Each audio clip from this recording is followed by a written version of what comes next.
BB palace ಬಂದೆ, ಕುಲ್ ಮೇಲ್ ಬಿದ್ದಂಗಾಯ್ತು. Order ಕೇಳದ್ಕೆ ಬಡದ್ರು, tips ಕೇಳಕ್ಕೆ ತಟ್ಟಿದ್ರು. ತಟ್ಟಿ ತಟ್ಟಿ ಬಡ್ದು ಈಗ ಕಬ್ಬಣ ಕತ್ತಿ ಆಗೈತೆ. ಈ ಕತ್ತಿ ಗೊತ್ತಿರೋದೊಂದೇ,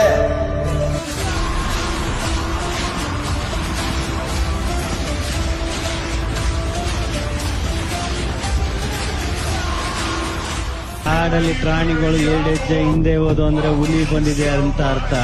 ಹುಲಿನೇ 2 ಹೆಜ್ಜೆ ಹಿಂದೆ ಹೋದ್ರೆ ಗಿಲ್ಲಿ ಬಂದವಳೆ ಅಂತ ಅರ್ಥ. ಮನಿಗೂ ಅಭಿಮಾನಿಗೂ ಏನ್ ವ್ಯತ್ಯಾಸ ಗೊತ್ತಾ? ಮನಿ ಇವತ್ತು ಬರ್ತದೆ, ನಾಳೆ ಹೋಯ್ತದೆ. ಆದ್ರೆ ಅಭಿಮಾನಿ ಒಂದ್ಸಲಿ ಬಂದ್ರೆ ಯಾವತ್ತು ಹೋಗಲ್ಲ.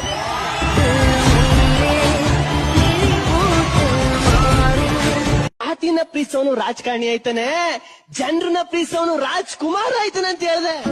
ಅಪ್ಪು, ಈ ಸತಿ ಬಿಗ್ ಬಾಸ್ ಅಲ್ಲಿ ಗೆಲ್ಲೋದು ಯಾರು? ಇಲ್ಲಿನಾ?